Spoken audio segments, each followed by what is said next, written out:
this is cjhoyle. As you can see, today I'm riding my unicycle, and on my chest here I have an action camera. So come along inside my camera here and join me on a unicycling ride along Bloor Street here in Toronto. Alright, so here I begin my ride heading in the east direction. I started from the intersection back there of Avenue Road and Bloor Street West. And I'm going to make my way across Bloor Street as far as Sherbourne Street. This part of Bloor here is known as Yorkville, and it's known for its retail stores here. All the really big, expensive brands seem to have their flagships along here. And as you may have noticed from the expression on that woman's face back there, you tend to get a lot of different sort of looks from people, smiles and whatnot when you're riding past them on a unicycle, more than you would on a bicycle. You also get a lot of comments too, so I've chosen a day when there should be lots of people out, and we'll see if anyone says anything to me. Oh, it looks like this mailbox is fallen over into the bike lane here, unfortunately.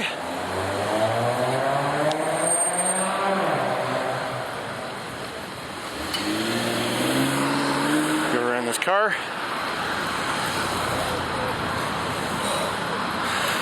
So it's relatively nice outside today. It had been nicer up until a couple of days ago. It was, we were seeing like double digits in terms of the degrees Celsius here in Toronto, but I think it was about 7 degrees Celsius this morning when I left home, and it's not expected to go much warmer than that, and it's supposed to be pretty cloudy and even raining a little bit tonight.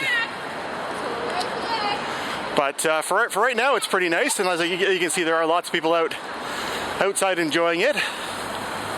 So we're now at Bay and Bloor, and I'm just going to idle my unicycle here because there's no way to easily stop. You have to move a little bit forwards and a little bit backwards to be able to stay seated in the seat to prevent myself from having to start again with getting myself up here.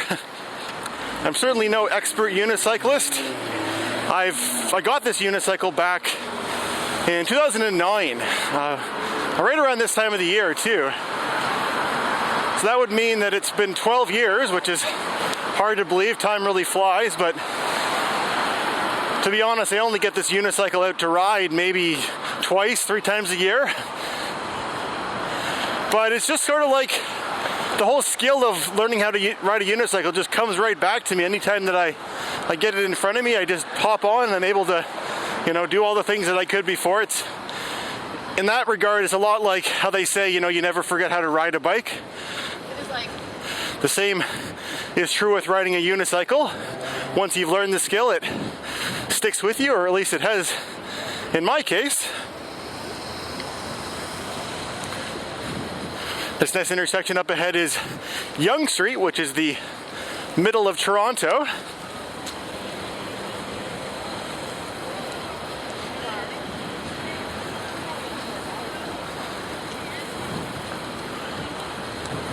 So Bloor Street West, where we started, now will change names after I get past this traffic light, and it will be called Bloor Street East.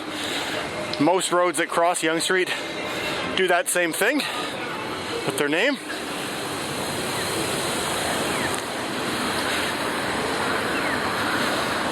Now you might be thinking, why don't you ride that thing faster? Why are you going so slow? Well, my particular unicycle that I have only has a 24-inch wheel, and there's only a 1-to-1 ratio between the pedals and the wheel. There's no, gearing or chain or anything like that to provide a mechanical advantage. So the speed that I'm going is limited to my cadence, and I can only go so fast. My legs can only spin around so fast. There are unicycles which have larger wheels, which are capable of going higher speeds, and there are also drive mechanisms that can go onto the cranks of a unicycle that are built inside the hub, which allow it to go, different gearing ratios.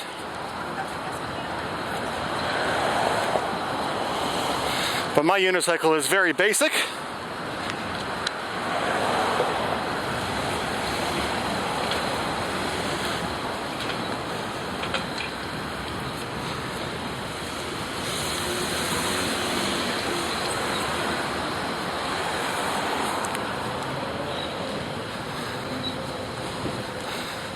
given that it's kind of slow, that's probably one of the reasons why I don't ride it very often. It's more just sort of a novelty thing. It's just a thing to, you know, you want to go do something fun. Unicycling is great for that.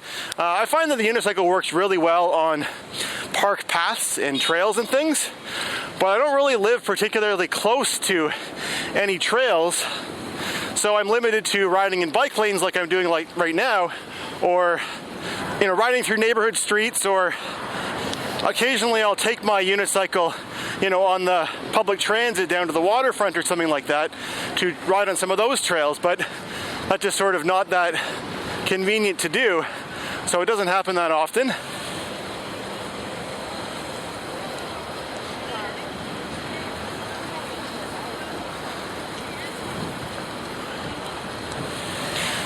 One of the events where I really like riding my unicycle, which is convenient for me, is the Open Streets Festival, which takes place at the end, towards the end of the summer in Toronto, where they will open up Bloor and Yonge Street to pedestrians and cyclists, and they'll close it to cars, which means it's just this big open, sort of, you know, wide open street, as the name suggests, and it's perfect for taking the unicycle out because there's all this space and there's lots of people out, and it's just a really fun place to be, and works really well with the unicycle.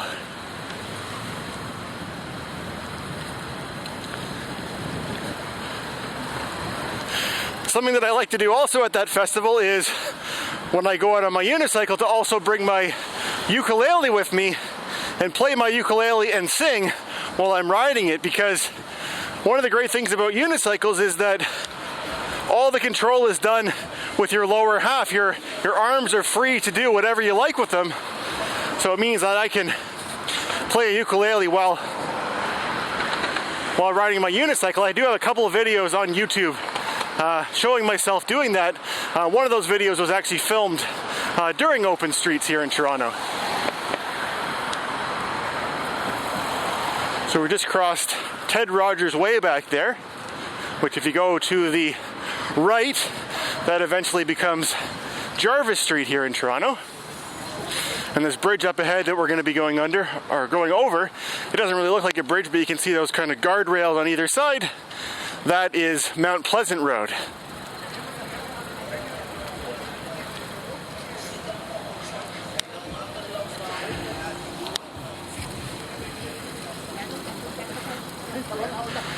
So one of the reasons I decided to film this video was because I'm, of course, posting this on April 1st, which is, you know, a day that I like to post things that are a little outside of the box.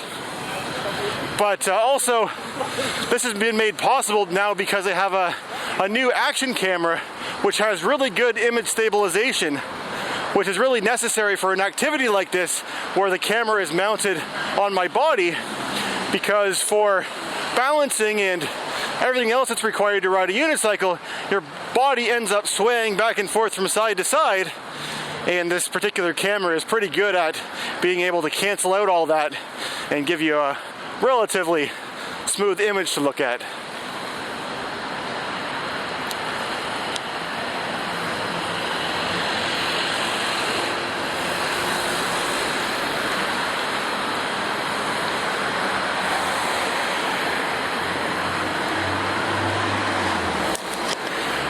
Well, anyway, here I've arrived at Bloor in Sherbourne, which is where I'm planning on riding in this video. I hope you enjoyed following along. If you watched all the way to the end of this video, I'd love to hear your thoughts in the comment section below, and thanks for watching.